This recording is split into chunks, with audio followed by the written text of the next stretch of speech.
All right, everybody, welcome into the Tuesday morning live stream. We had a little late night action last night, Jerry, with a commitment to the University of Texas. But first, Jerry Hamilton, I'm Bobby Burton. This show brought to you by our friends at Texas Electricity Ratings. Jerry, give us the latest on Jackson Christian, offensive lineman out of Port Neches Groves, who has committed to the Longhorns. Yeah, first of all, also let us know where you're checking in from, everybody. I saw Sneedville, Tennessee. I hadn't seen that one before, so that's awesome as we continue to grow. That just let us know where you're checking in from. I love seeing that every morning. La Follette, Tennessee there. I didn't say that right, I guarantee you. But Jackson Christian commits to Texas last night. Look, we've been talking that he's a player that we had kind of been mentioning can move up his timeline, knowing that the spring game was May 13th. And that got bumped back to tonight, by the way, because the weather was awful yesterday in the Houston area. I was at Hightower High and the electricity was flickering for about 15 minutes. Kyle Flood was down at Port Neches Groves yesterday to see Jackson Christian. And Jackson Christian ended up committing to the University of Texas yesterday. So first offensive lineman, I actually put a list on ontexasfootball.com. Not a better time to go become an OTF OG than right now over at ontexasfootball.com. Kyle Flood now has 16 linemen, 15 signed, 1 committed. That's the first from the Golden Triangle at Texas for Kyle Flood and Steve Sarkisian. And I love that Texas took Jackson Christian. I really love that he's from that Port Neches Groves, that Golden Triangle area. Those are tough kids, man. Hard-nosed, tough-minded kids. Look no further than Rashawn Johnson, right? I mean, think back to Earl Thomas, right? It's all those guys, James Brown going way back, right? And there's people that'll go back farther than I was. I'm 49, so there'll be some guys, Steve Wooster, guys like that, but before my time, obviously. But James Brown, just a tough-minded, hard-nosed guys. I love Texas taking guys from the Golden Triangle area. And Jackson Christian, that was a head-to-head win. Texas over Texas A&M. Both programs wanted him. He was on campus multiple times at both those programs. But I'd mentioned this recruitment reminded me of Jaden Chapman for a while. In that, Jaden Chapman was more of a national recruit, but in that, Kyle Flood was really early to the party on Jaden Chapman. And that meant Texas got Chapman on campus more than any other school. And so when everybody else started kind of coming in and offering Jaden Chapman, they were way behind. Jackson Christian's been on campus 4 or 5 times, and that's prior to his June 21st official visit. So when the new staff A&M came in, Mike Elko and all those guys, and they tried to make a run at Jackson Christian, Kyle Flood was way ahead in that relationship. He had been on campus so many times since being offered that I think Texas, that recruitment reminded me of Jaden Chapman, and I think that was a key reason why Texas won out and Kyle Flood won out. Because relationships still do matter on some level in recruiting, right? But also when this is an academic and football recruitment. So both those pieces had to come together to equal a commitment. And when that happened for Texas, Jackson Christian went ahead and committed yesterday. So first offensive line commit in the 25 class. I expect there to be 4 or 5 more in the class, so a 5 or 6 man recruiting class. And there's a number of guys still on the board that are going to officially visit. Now the question becomes, does anybody else speed up their timeline? And speaking of that, Jerry, I mean, what we talk about this timeline thing. Texas now has 7 commitments overall. It's the first offensive lineman. What does the overall board look like on the offensive line right now? Kind of start with the tackles that they're after, and then go to the guys that are the kind of the switch guys that can play inside, outside, and then talk about the true interior guys. Yes, I think it's a great way to break it down. So Michael Fasusi and Lamont Rogers, pure tackles, right? Then I think you get to 3 guys, Nick Brooks out of Cedar Rapids, Iowa, John Mills, and Jordan Coleman. Those guys are kind of swing guys. They could play a tackle. They could end up being a big-time guard, right, if not tackle. There's 3 guys there.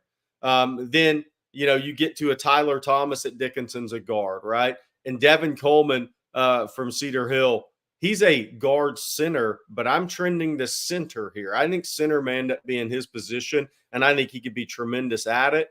So I think that's kind of the breakdown of these guys right now for me on the offensive line. And, look, I put out a story at ontexasfootball.com this morning about where those guys have come from that Kyle Flood signed. 8 DFW, right? And so the first one, Golden Triangle, 2 from Houston area. That's Kelvin Banks and Nate Kibble, obviously. Then Brandon Baker in California. There's Peyton Kirkland, the only guy that's left out of Florida. Then there's Malik Ogbo from Washington. So what's left in this 25 class? It's a strong, strong group in the state of Texas in 2025. So I think if you're an out-of-state prospect, if Texas takes an out-of-state offensive lineman in this class, Texas thinks that guy's a surefire NFL player. So that gets you to Nick Brooks, who's, I think Texas and Georgia are the top 2. Iowa will get the last visit, but I'd be surprised if he goes to Iowa. I really think he'll come down to Texas and Georgia out of Cedar Rapids, Iowa there. Nick Brooks and John Mills. The Texas is very, very high on John Mills. And it's similar to Jaden Chapman, but an out-of-state prospect. Texas was one of the first big schools, one of the first 3 Power 5, now Power 4 schools in on John Mills out of St. Ignatius in San Francisco. So that tells you how much Kyle Flood, Steve Sarkisian think of John Mills. But it's a great class in-state. The majority of that class will come from in-state, but there's a couple out-of-state prospects that Texas really likes. Hey, Jerry, real quick, quick question I thought was relevant to his recruitment as well. Chris Young asked, what is Jackson Christian planning to study at Texas? It's my understanding that he was really interested in engineering, and that's one of the reasons why it came down to Texas and Texas A&M. Is that accurate? Yeah, that's 100% accurate. He's going to be an engineering major, and that's a big reason why those 2 schools, even if, some other schools had come in, it was going to be difficult. And I think some colleges knew that if you called the, Port Neches staff, I think it was going to be close to home. It was going to be an engineering major. So that, if there's 3, 4, 5 schools nationally that were thinking about offering him, they pretty much knew, okay, they're wasting their time because it just wasn't going to work out for them. They're too far from home. So that he's going to be an engineering major, and that's why it came down to Texas and Texas A&M, and he was going to stay close to his parents. He was going to stay close to home. Got it. All right. That is the recruiting update. Jackson Christian becoming the 7th commitment for the Longhorns in the class of 2025. We got a couple other things going on this morning we want to get to. A new college graduate. We were just talking about engineering. A new college graduate will be joining us at around 8:30. Jermichael Finley, the former Longhorn, turned tight end, turned NFL player, turned now college graduate. He graduated on Saturday with his class at the University of Texas. We'll be talking to him, not only about him as a player and his time at UT and what he sees on the field these days, but also his son. One of his sons is a top-ranked recruit, a class of 2026 receiver prospect out of Aledo. We'll be talking to him about that, as well as things that happened this weekend. I know it was a proud moment for Jermichael and his family, for sure. Also have some comments and notes about some other things going on. The NFL draft, Jerry, this is one of the things I wanted to talk about. 41 of the first 43 picks in the NFL draft. And I want to relate this to recruiting if we can when we get there. 41 of the first 43 picks in the NFL draft were either quarterbacks, wide receivers, edge, defensive tackle, offensive tackle, or cornerback. 6 positions took up 41 of the first 43 picks. So only 2, kind of outliers, so to speak.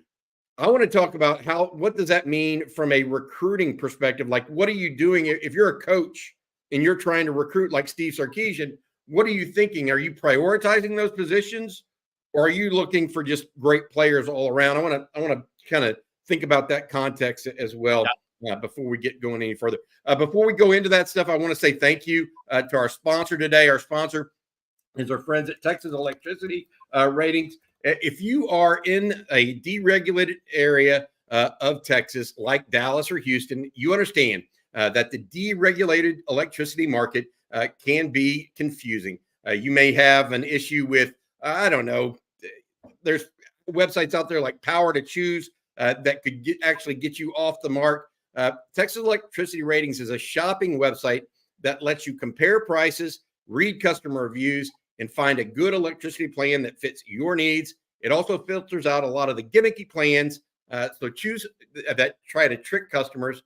So if you're in the market for a new electricity plan, shop TexasElectricityRatings.com/OTF for all your electricity needs. We appreciate them for their sponsorship of Tuesday morning's live stream. All right, Jerry, let's talk a little bit about these 41 of 43.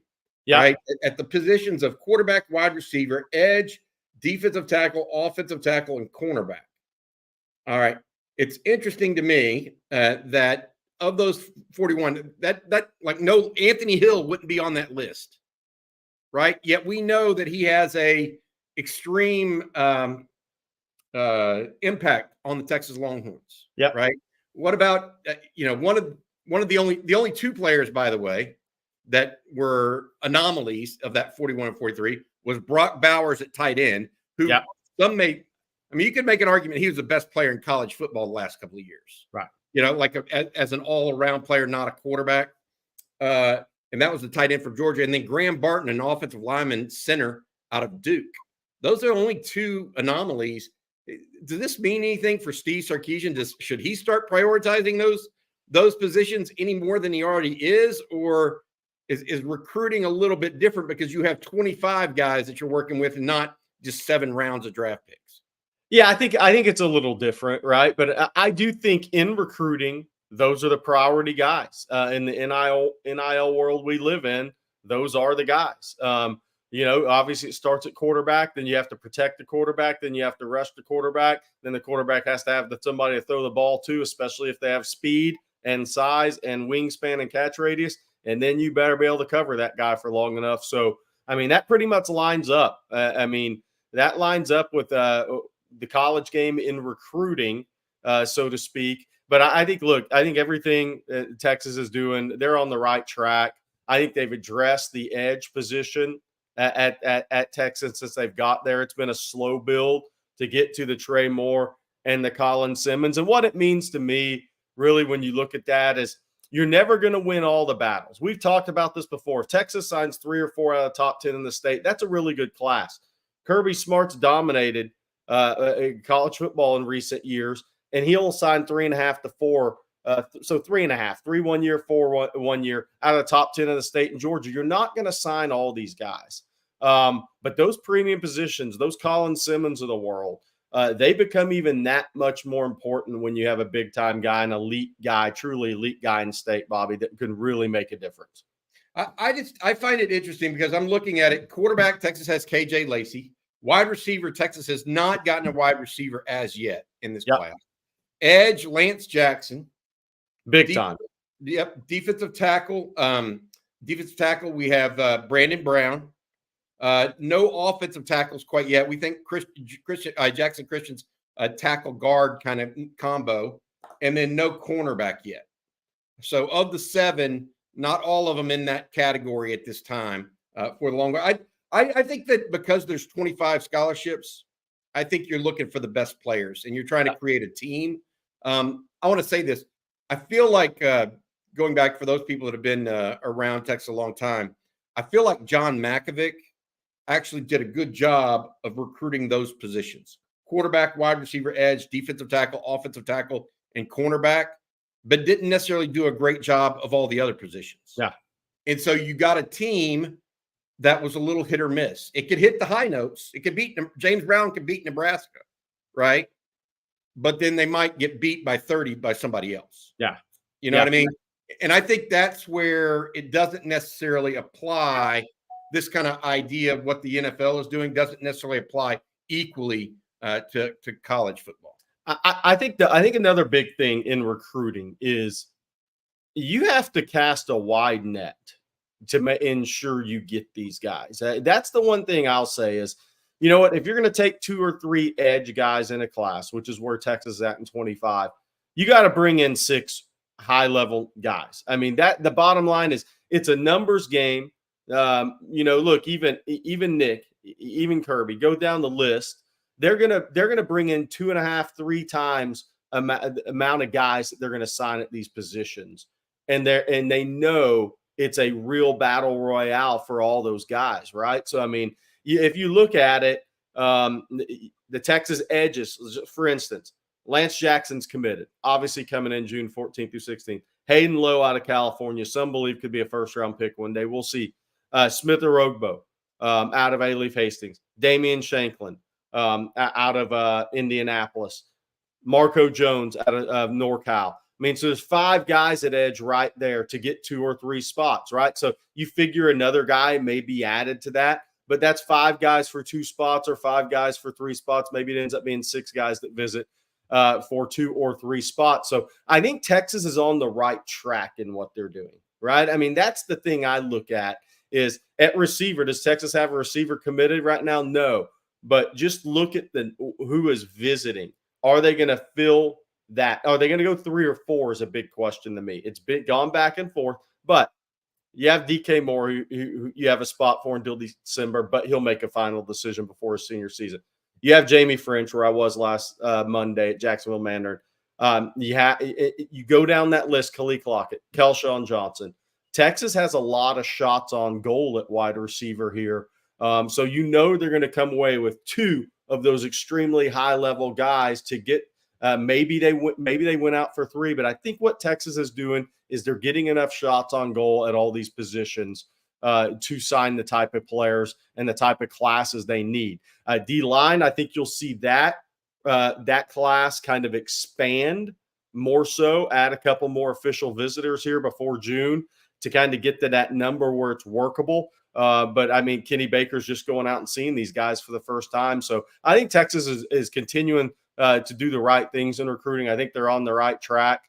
I've had a couple of people ask about DeCorian Moore. I do have a little bit of an update on DeCorian Moore.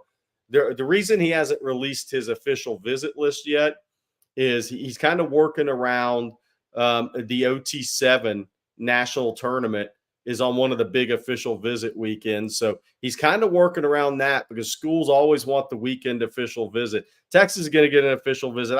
I'll be surprised if it's not June 21st through 23rd, but we'll see. He hasn't released him because he's kind of working around a little scheduling conflict in early June right now.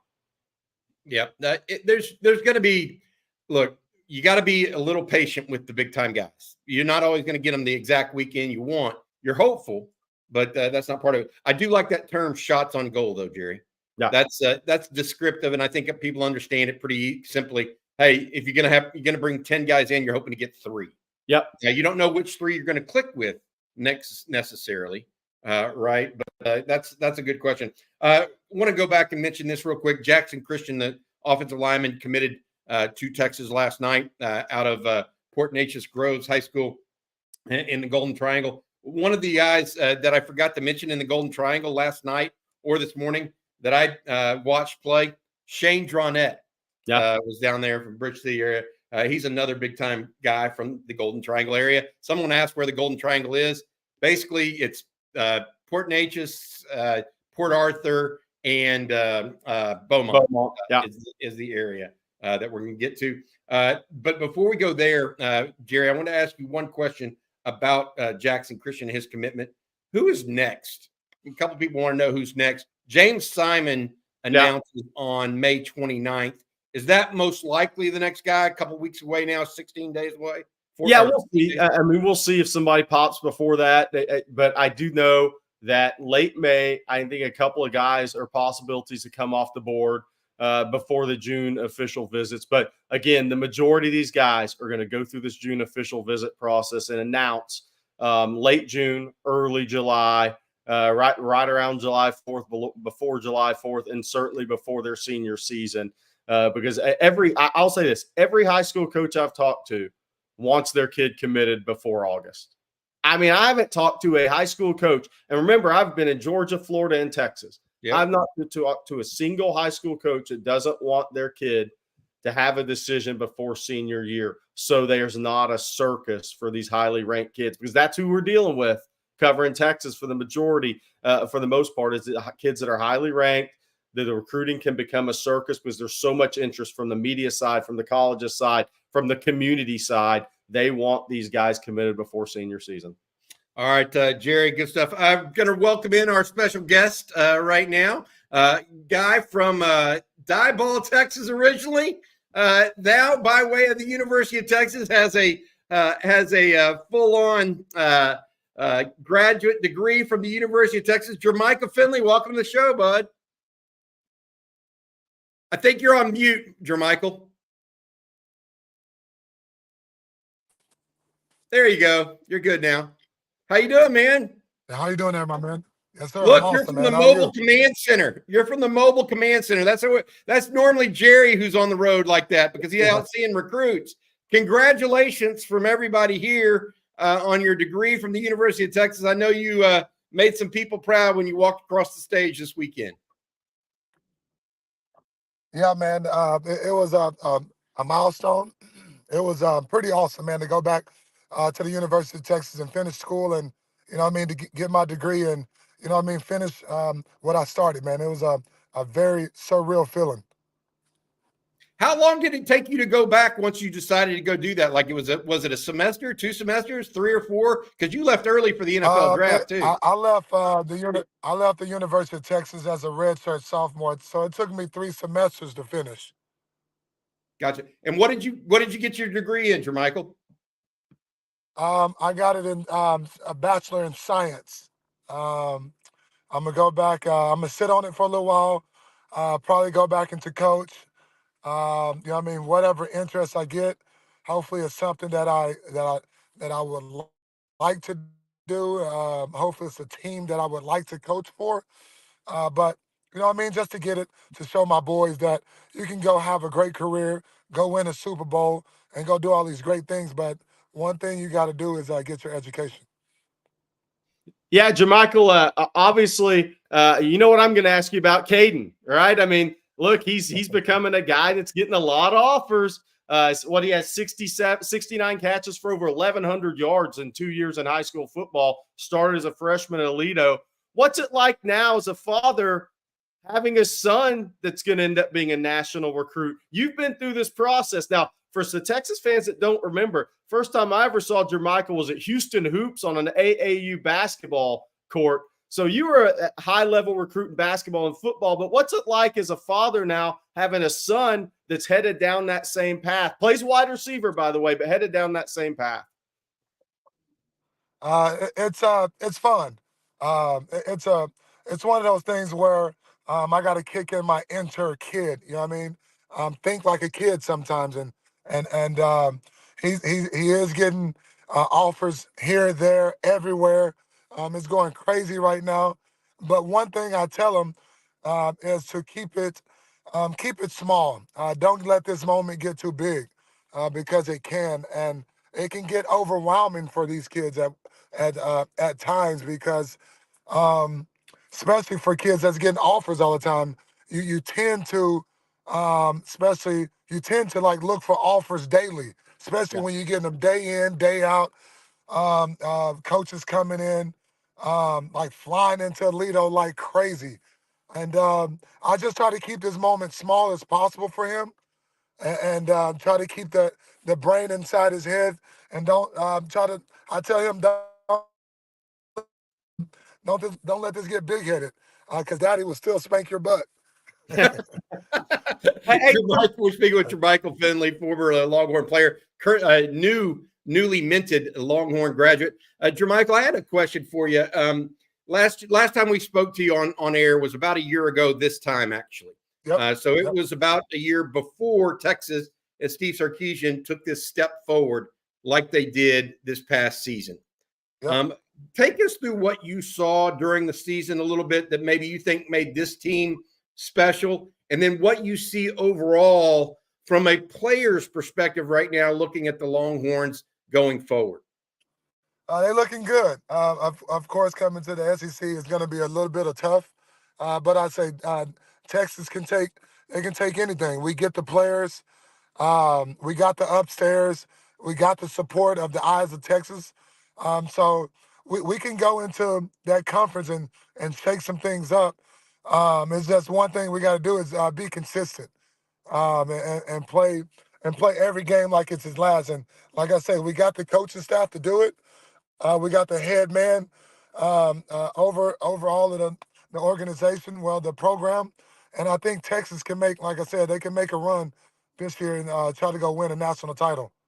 What did you see from the team last year that you really thought was a difference maker for you of the games you watched?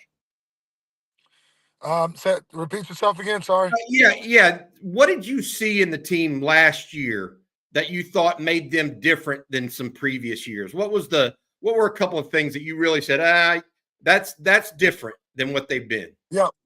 I saw the energy. They had high energy. One thing I do like about Texas at the moment is the swagger. The swagger is very, very high in the building. Sarkisian is doing a good job of, motivating these guys to come in and play every single game. And I think, and I think the strength program has came back to Mac Brown days, of the guys getting bigger, stronger, faster, and like I said, they're going to be able to hold up in the SEC, especially with the size we're bringing in, with the recruiting and the players we have now. We got some big guys. Hey, Jermichael, so I'm going to ask you to take the dad cap off for a second.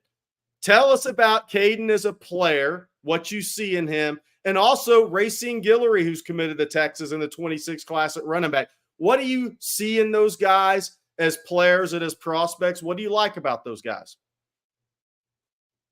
Take my daddy cap off. If Caden wasn't my kid, he's very he's one of those kids. He's Mr. Reliable. When the ball is there, he's going to catch it. He don't have too many MAs, that mental errors, and he's going to play 4 quarters, and that's what I like about a player like that. And he's going to come in and play every single down like it's his last. So that's what type of player that any school that gets him, they're going to love that. You know what I mean? He's not the kid that's going to go out and drink a beer or get in trouble or things like that. With Racine he's a Le'Veon Bell type. He's a patient kid already as a sophomore. He finds holes. He creates holes. And the one thing we got to work with Racine is just getting him developed as far as getting bigger. And I think that with age, he's going to get bigger. And I think him committing to Texas is a big plus for Texas. The big thing is, can Texas keep him? Has been a big recruit on a national stage. Like I said, Texas got a good running back there in Racine Guillory for sure. Got it. All right. So speaking with Jermichael Finley, Jerry, you and I remember Jermichael. He was in the same class as Martellus Bennett. You ever talked to a guy like Martellus Bennett who went to A&M and played in basketball against you and all that stuff? You guys were both football playing, basketball tight ends that were pretty darn good in both sports. You ever keep up with that guy?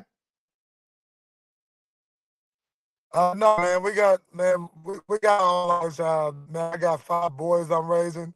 He got a tribe and a pack over there that he's raising. So it's not often that we get a hold to each other, but I do follow him daily, and he's doing very well. But no, I really don't. I really, man, now guys got their own lives now. No, I just thought it was hilarious because I remember people were saying, how can the state of Texas have, because I think I ranked you and Martellus both in the top 5 in the country in tight ends, and literally, we just lost him.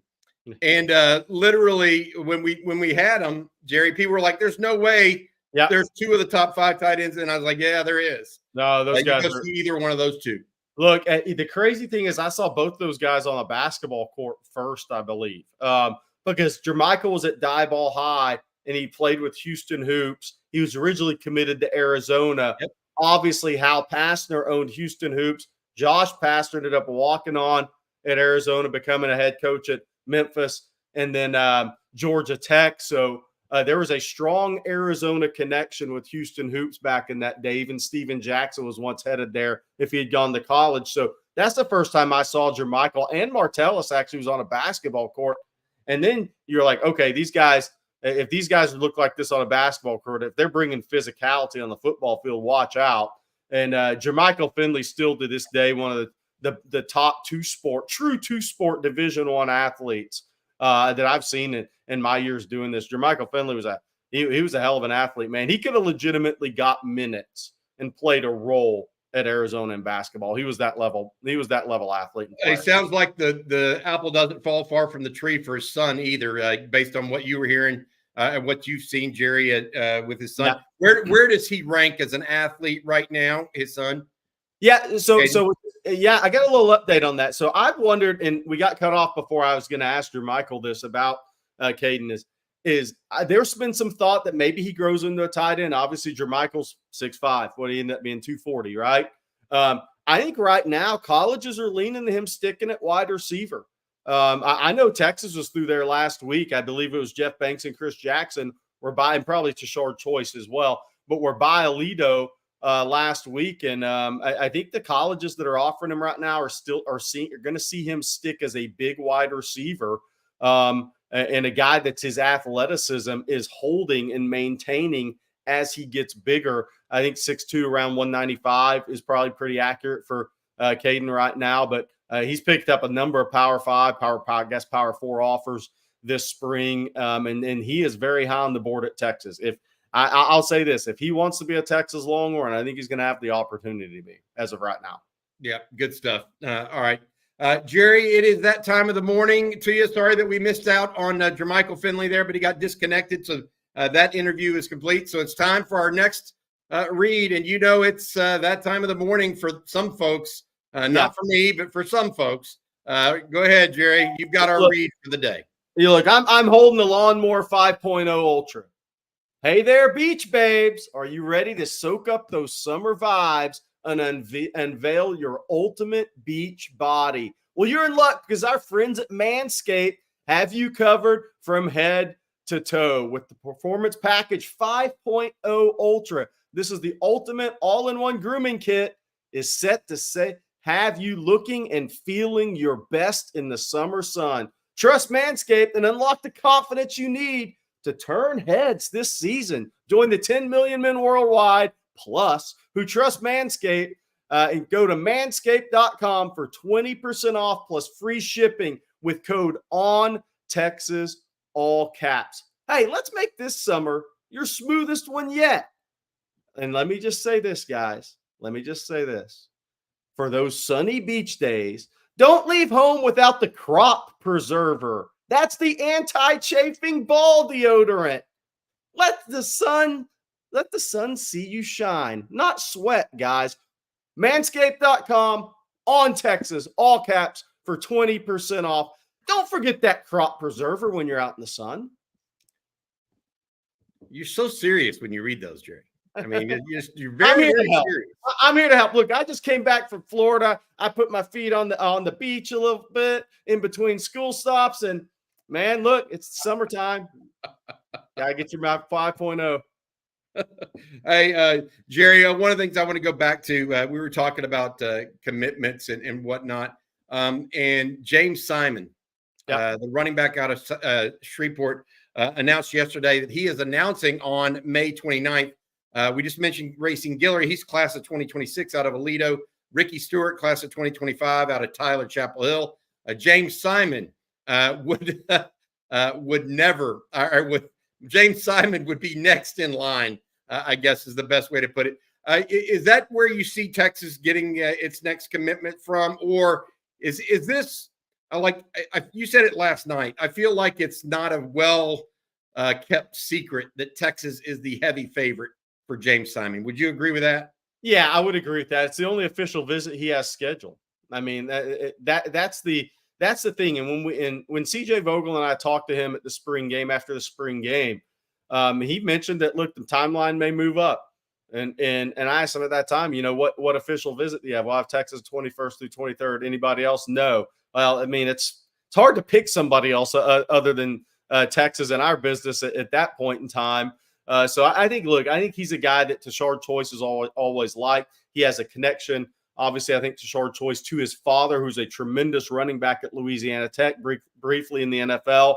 His father's been a coach in the college level for over a decade. His father was once the AD at Dallas Roosevelt High, so there's some connections to Texas as well, being from North Louisiana and playing at Louisiana Tech.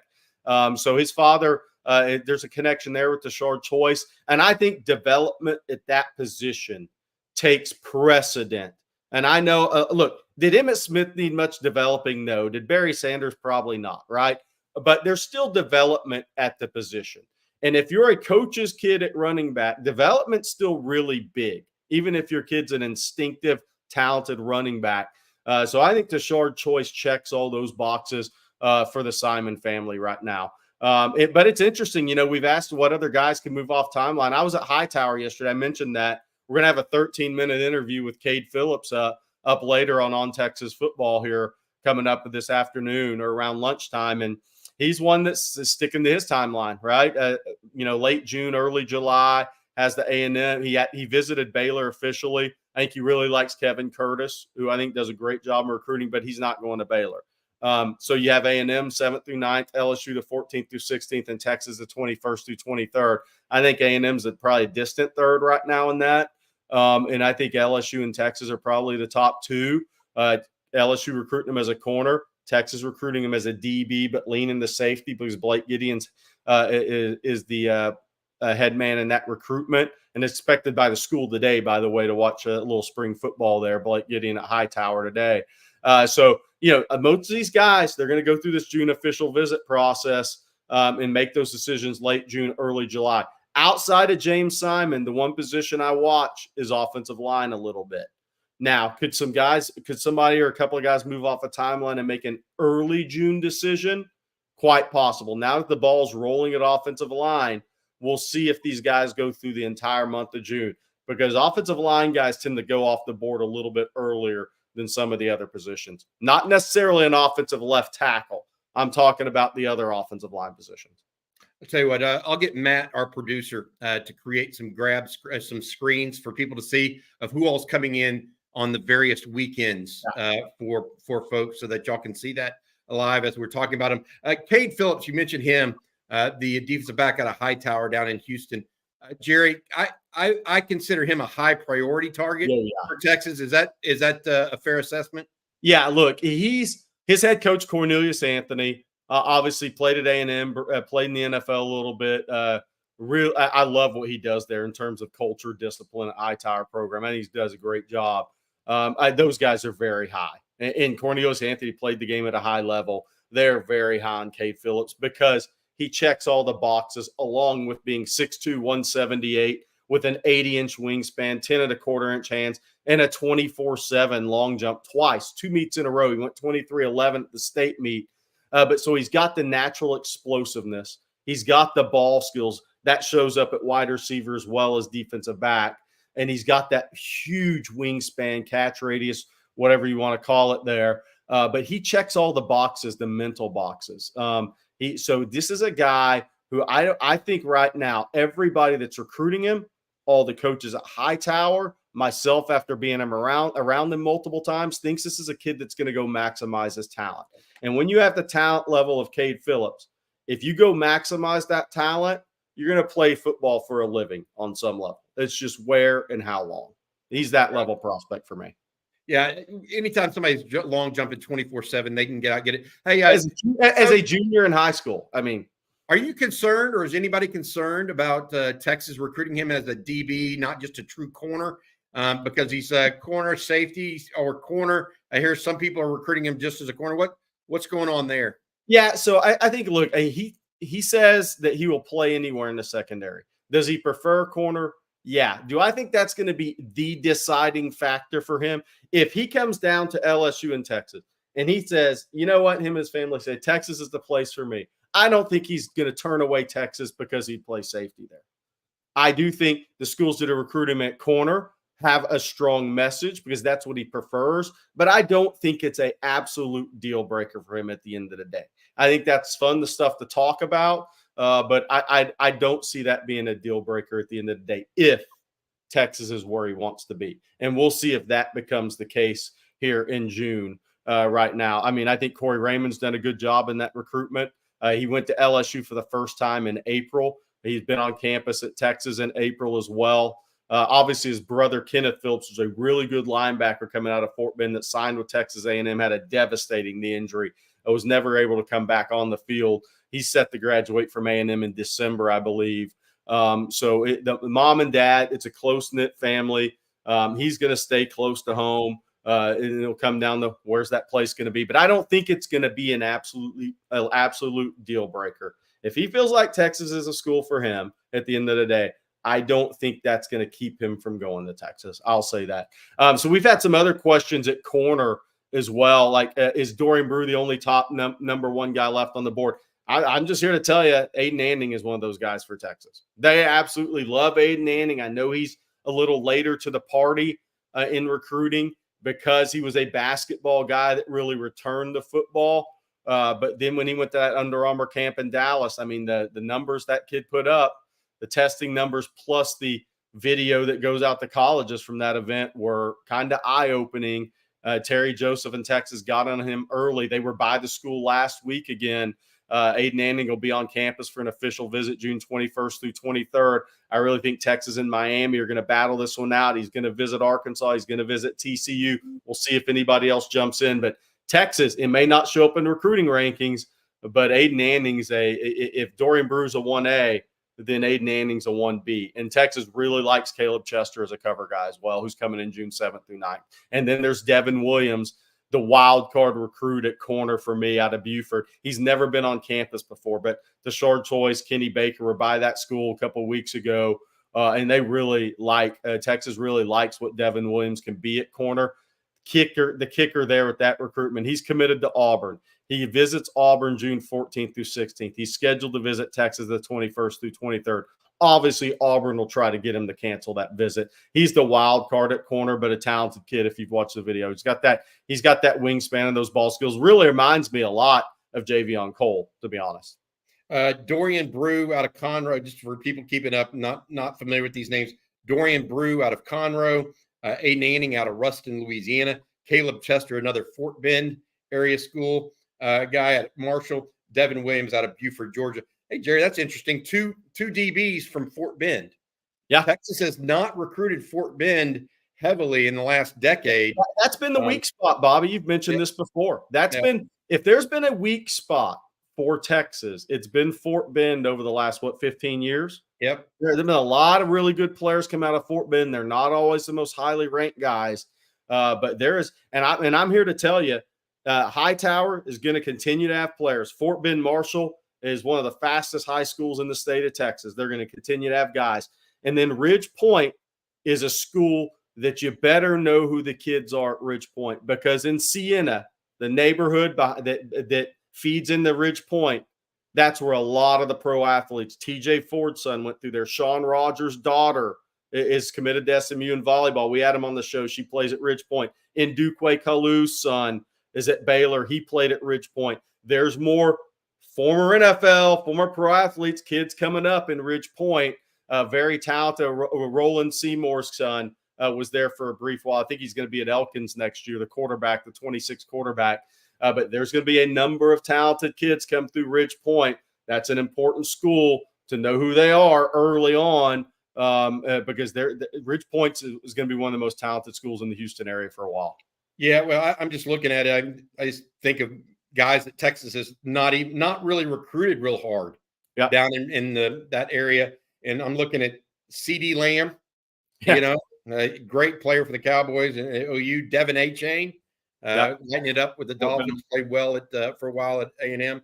They've got to do better down in that area for sure. All right, hey, we're going to have time for some questions here to finish this off. Let's start it off with Jay Lee. Our classes end good, but I would have thought that after a season like last year, recruiting would be incredible already. And am I expecting too much?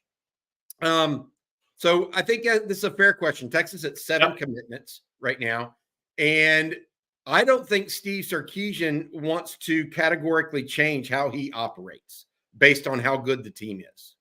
And what I mean by that is he still wants this spring evaluation period. Yes. And he wants to fill out as many kids as he can. One of the things that always, I talked to a guy named Phil Fulmer, former head coach at Tennessee Volunteers, used to say this all the time.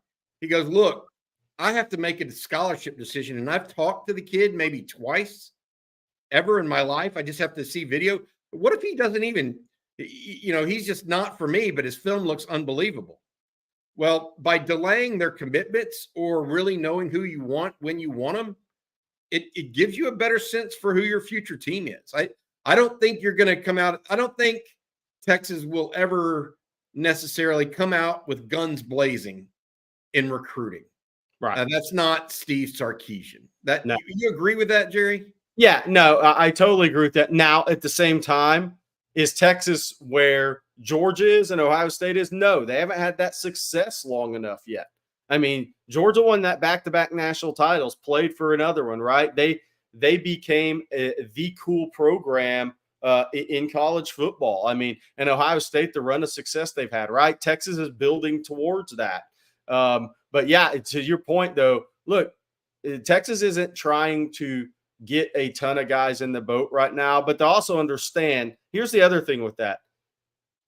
USC's tried to get a lot of guys in the boat in this class. Watch how many of those guys actually sign with USC. See how much that changes from these early commitments until when these guys make final decisions. So there's a give and take with that. Could Texas have more guys committed? Sure. But those guys are still going to want to go make official visits in June. So what do you really have at that point? You have a public commitment, but what does it really mean? So I think Georgia and Ohio State are on a different level than Texas because of the length of their success in recent years. I think Texas is building to that. But even if Sark builds to that, I don't think you're going to see Sark with 15 commitments right now in a class. I just don't believe that's going to happen. I think there's a point to what Steve Sarkisian said in an interview over the weekend is they're not going to sacrifice culture for guys.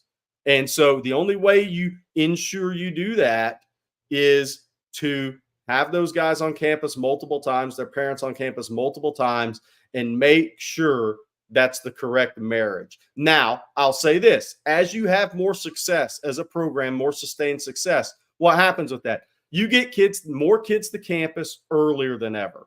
So that process does start earlier. The one advantage that Nick Saban had over everybody in college football for years, he could get every kid to campus he wanted when he wanted. And if you have enough sustained success, Texas will be the same way. And so that's one area I could see Sark moving up his timeline with some of these kids, is if you've had them on campus 3-4 times from their sophomore year on, and they're national kids, and you feel really good about that, and those kids want to be in the class, then you're not going to turn away a player that you think's a difference maker. But I do think the process is very important to Steve Sarkisian here. He's not trying to stick a number of commitments on the wall right now. Yeah, that's the key, right? I mean, it's not about being done so your staff doesn't have to work harder later, right? And that we've seen that. I mean, it's not about a number. It's about getting the best fits in the players. And Jay's making a legitimate point. There is that thought process. Oh, well, now we're winning. Recruiting should just follow. Well, you're still recruiting for players that are also considering other schools like that. I mean, Georgia, Alabama, when you're going into Georgia, and Florida, you're not recruiting against Oklahoma and Arkansas and TCU and that sort of stuff. I mean, you're a little bit different animal. And I think that people have to appreciate that.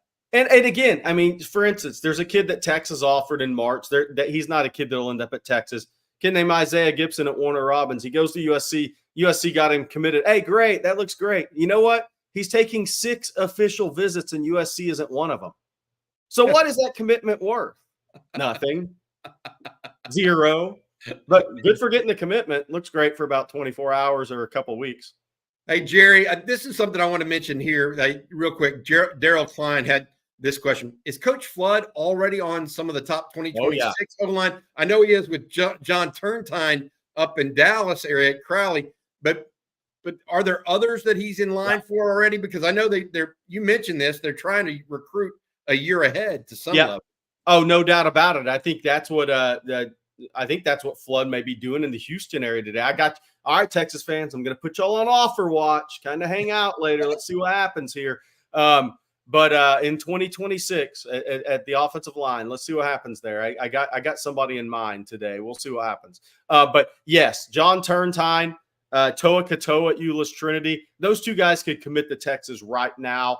Kyle Flood, Texas coaches, were at those schools last week at North Crowley and Euless Trinity. Both those guys could commit to Texas. There's a kid, I will butcher his first name. I won't say it, but Primus, I believe, at a Midland High, a 2026 offensive lineman.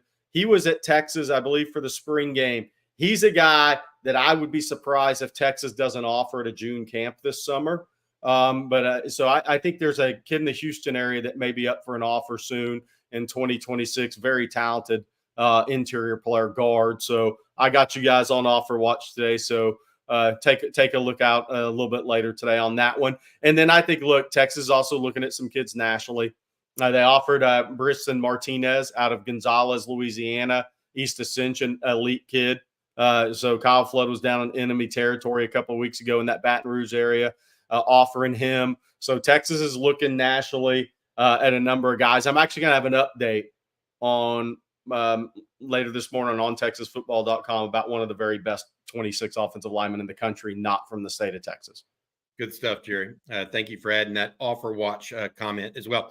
Horn 7, is Blake still on the show? Yes, Blake is on vacation. Blake gets to, believe it or not, Blake has to go on vacation every so often. It is now that time of year. He actually had some couple of his kids graduating from either elementary school or middle school this year. So that's one of the ones. Let's go to Isaiah Stewart's question. I love this.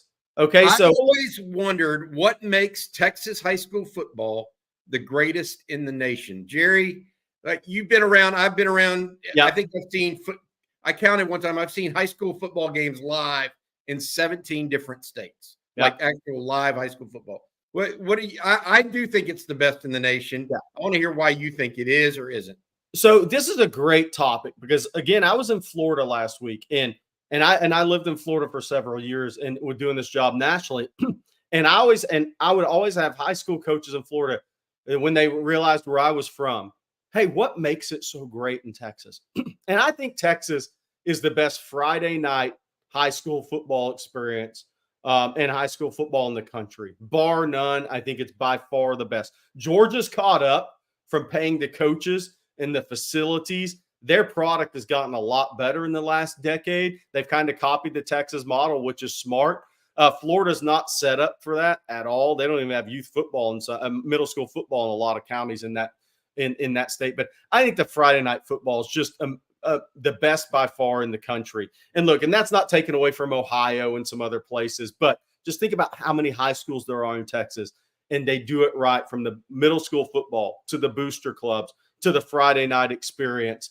I've said this story many times before, but I used to call games in South Florida for local TV stations, and you could be at a high school football game with 10, 12, 15 Division I players on the field and 1,200 people in the stands.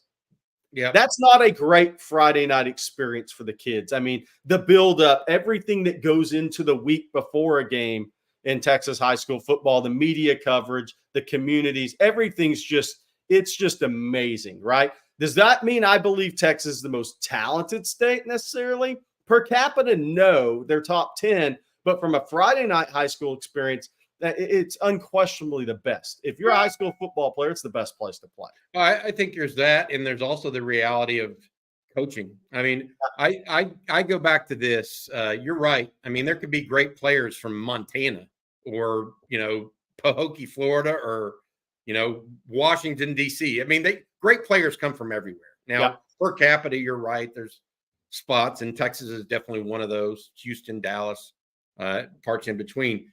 The difference for me has been the commitment of the high school coaches, and then the commitment of the communities behind them. Yeah. And so I am amazed. I go to the Texas High School Coaches Convention about once every 3 or 4 years. I don't go every year. But literally when I walk into that building, what are there, 1,000 to 5,000 high school coaches around the state of Texas that are there, and they're serious about getting better at their craft. Yeah. It's not just a boondoggle to go drink beer with your friends. Now that happens, but after 7 or 8 hours of classroom talking about, how we're going to lead block this certain play, or how we're going to, what is cover 2, et cetera, where young coaches are being taught by older coaches that have been successful, and they're pouring back into their craft, really is what they're doing. And Texas is the only state that has that much gift of giving back to it. And then I will say, I would add this alongside it: Texas high schools, the actual communities put money into athletics. Yeah. With their tax dollars. And part of that is there are no state taxes in the state of Texas. And so if you want to have a bond for a big stadium or whatever, locally, you could do that. It's harder in Georgia, for example, even where there are state taxes. Go ahead. I've always said this about the state of Texas, and this is it's a great compliment I'm giving here. What makes the state of Texas in high school football so great can also be its negative. So you have great coaching, you have athletic periods every day, you have great support, as all the stuff we talked about. So Texas does create a little bit more closer to finished products in a lot of instances versus a raw state like a Florida, which doesn't have those things, right? I mean, St. Thomas Aquinas, there's a few schools that do, right? But again, like when you look at what makes Texas great, you also have a few more finished products. So college coaches, and that's something that Sarkisian, any coach at A&M, coaches Oklahoma, they have to kind of look at and weigh sometimes is, okay, this kid from Texas, a tremendous player, how much is left in his ceiling versus some kids at other states possibly that we're recruiting. That plays into it in recruiting sometimes. And that's not every kid, but there's more of those kids in Texas. It's just something that plays into recruiting on a national level for all these coaches. So when you go down to a Florida, for instance, and I compare those two states a lot because when you compare population and numbers of guys that go D1 from those states, those are the top two. California's fallen way off. Georgia's actually number 3 to me now when you combine everything. And Georgia per capita may be number 1 in NFL guys right now. But Florida is the opposite. Like I was in Duval County to see Jamie French last week. Duval County actually does play middle school, junior high football, whatever you call it. That is a county to county thing in the state of Florida. In South Florida, they don't have middle school football. It's youth football, and that's crazy stuff. If you haven't been to those games, they're fun and wild. I don't know if you've been, Bobby. It's a different world. But so they don't even have the middle school football component. You don't have 9, 10 full-time coaches at a lot of these schools. So you don't have the athletic period every day. You don't have the setup. So that's what kind of makes our job fun in a lot of ways is who has the most upside in some of these states versus other states and a player versus a player at the same position. It's one of the things that makes it so much fun, this job, going around seeing all these kids. Yeah. My second favorite was Ohio. Yeah. I went to a Canton McKinley Mansfield game up there, and it was outstanding. All right. Hey, just announced a little bit of breaking news here. University of Texas, the first game of the season has been the start time has been announced, as well as the television. Texas will play Colorado State at 2:30 on ESPN. Get your sunshade out here. It's going to be a hot one. I suggest Gooder and a duck camp hat. I think you're probably maybe an on Texas football shirt.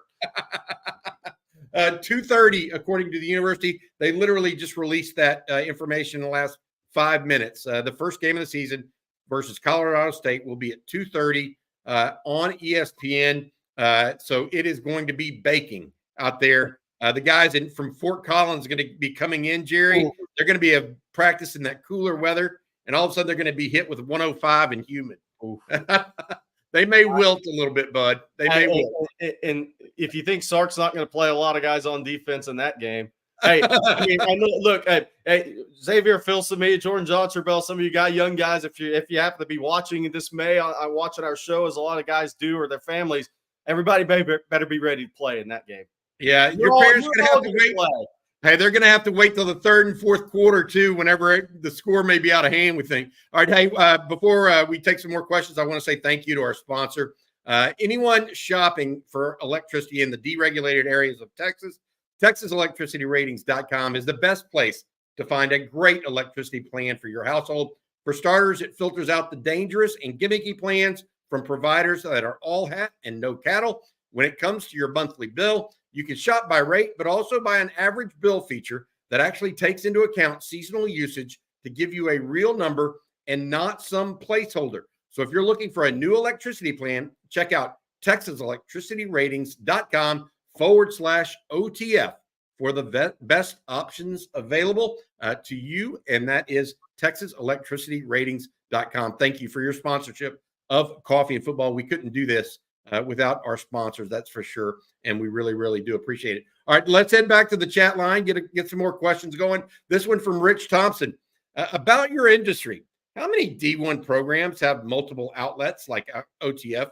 I know Ohio State, A&M, OU have multiple podcast competition, but how about a program like Baylor, for example?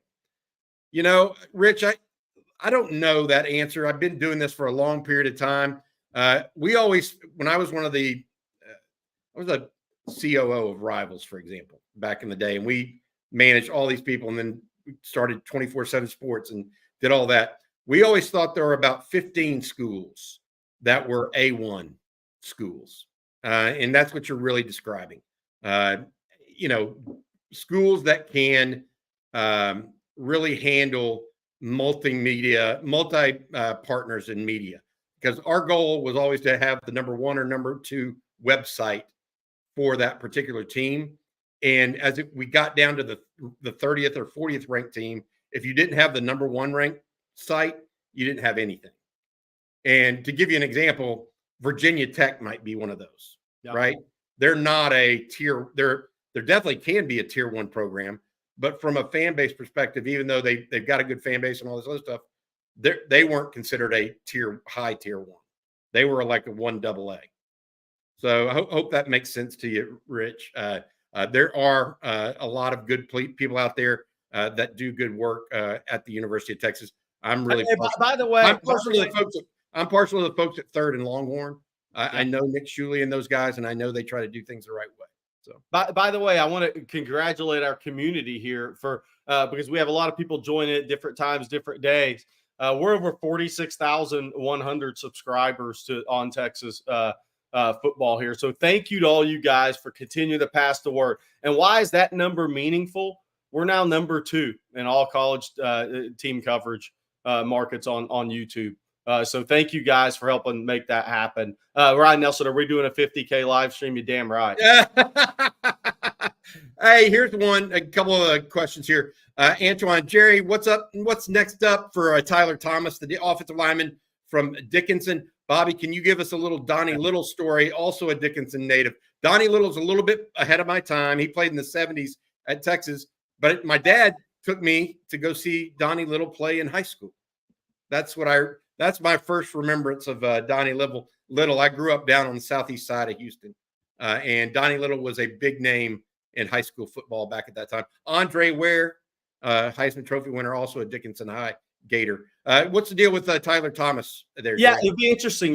Texas A&M, LSU, the main 3 there for him. Texas was by the school last week. I saw him at a workout. I believe that was in January. I was down there. He's recovered really well. He had season-ending foot surgery, I believe, game 2. So he missed the majority of his junior season, but he's come back really well. Very good player. I mean, look, here's the reality, and I've been saying this for 2025 offensive line recruiting in Texas. If you're Texas A&M, Oklahoma, and LSU, you should get really good players on the offensive line out of Texas in this class. I mean, there's a lot of depth on the offensive line in Texas, and I don't care who's ranked 1, 3, 5, 7. There's going to be a bunch of guys out of this state that are going to end up in the future NFL drafts, probably at the offensive line, and some of those guys will be ranked high, and some of those guys will be ranked a little lower. But Tyler Thomas, a very good player, and now with Jackson Christian at Texas, what does that do for Tyler Thomas with A&M in Texas, right? Brad Davis making a run at LSU there. So we'll see. He's scheduled to be at A&M, I think, June 14th through 16th, and Texas the 21st through 23rd. Those visits remain as scheduled, so nothing's changed as far as the visits. He looks good this spring from what I've heard. Good stuff, Jerry. Hey, this one from Nate Russ. I want to continue on this. A lot of talk about the Aggies being pretty good this year. Bobby, are you buying it? Hard for me to believe. I think that they could be very good. But their problem is, Jerry, and I want your comment on this. Yeah. They are 1 deep at too many positions. Now, Nick Scourton, I think is how you say his last name, was a big ad from Purdue. Was an all Big Ten player. That's going to be a guy that adds some havoc to their defense. They did lose a lot to the portal. They gained some, but I'm just not sure. I worry if I were an Aggie fan, I would say, are we just one deep after we had so much attrition on those last 2 recruiting classes? That's where. But Connor Wegman, if he's healthy, is a terrific quarterback prospect. Good player. The 2 guys behind him are not bad players. Right. And proved it in the bowl game. Right. So my take on it, Jerry, is they have the pieces. Do they have enough pieces? You know, are they 22 deep or are they 44 deep? Yeah. And right now, I think they're closer to 22 deep. So CJ and I actually went over some spring portal additions here with a video yesterday. You guys can watch that. I thought A&M has 4 really good additions in the spring portal window for them. The defensive end edge out of UCF, Celisar, had 100 tackles, 3 sacks, 3 forced fumbles the last 2 years at UCF, headed to A&M. That's a good depth piece, to Bobby's point. They lost. Look, they're going to be very good up front on the defensive line at A&M. They've built some more depth through the portal there. Obviously, Skowers is Scoten. He's going to be a first-round pick. That guy's a stud from Bryan High School that went up to Purdue as a under-recruited 3-star guy. They're not all 4-star and 5-star guys. A tremendous player there. I like the offensive lineman they got out of Utah. Okay, I can't pronounce his name. Koli Fuai, I believe he started. Started the last 8 games for Utah at center. So A&M just upgraded their center position in my eyes.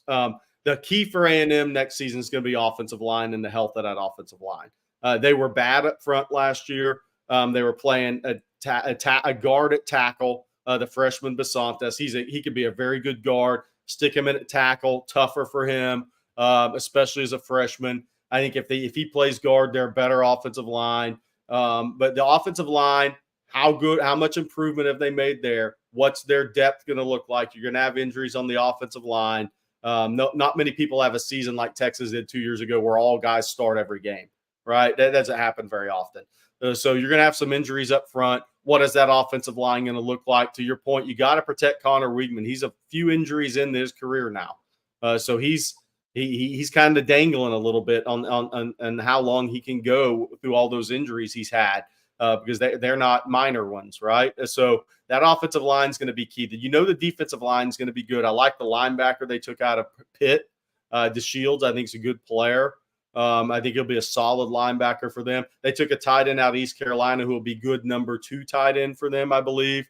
A guy that has about 65 career catches at East Carolina. So I think they've added good parts.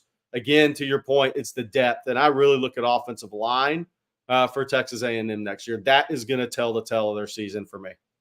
All right. That's going to do it for today's show. Thank y'all for everybody from tuning in. I mean, we had a guy from Argentina on today, along with Poland. And here's this one. Philip Barber, hello from the North Pacific Ocean. I mean, is that Alaska? I mean, I didn't know there was anything in the North Pacific Ocean. Russia? Maybe? I mean, what's over there? Philip, you'll have to tell us. Also, thank you to Jermichael Finley for joining us. Really appreciate him. Congratulations to he and his family on his degree from the University of Texas this weekend. Congratulations also to Jackson Christian, the Port Neches Groves offensive lineman, commits to the University of Texas yesterday evening. Big pickup there for Kyle Flood. As Jerry said, Longhorns may be on offer watch there a little bit today as well for another player. And then also thank you to Texas Electricity Ratings and Manscaped for sponsoring today's show and being a part of it. Jerry, before we let people go, one last thing. Forgot to mention this. 2:30 kickoff for Texas versus Colorado State. That has just been announced. It will be televised on ESPN. Ryan Nelson, you're out there saying Bobby's going to be sweating. Yes, I will be. There is unlimited chance, or there's every chance I will be sweating at 2:30 on whatever it is, September 1. By the way, there's a little some win totals have been released this morning through Action Network. Georgia 10.5, Texas 10.5, Bama 9.5, LSU 9.5, Missouri 9.5, Ole Miss 9.5, Tennessee 9.5, A&M 8.5, Auburn 7.5, Oklahoma 7.5. So if you want to take a look at that, and what I from that list, Texas has a really good schedule first year in the SEC. I'll say that. Yep. All right. That's going to do it. Jerry Hamilton, I'm Bobby Burton. We'll be back today with the recruiting breakdown. We also have the live stream tonight. We may also going to have that interview special interview. Jerry hooked up with Cade Phillips, the big high priority defensive back out of Fort Bend Hightower that we talked about a little bit this morning. For Jerry Hamilton, I'm Bobby Burton. Hook 'em. Congratulations again, Jackson Christian.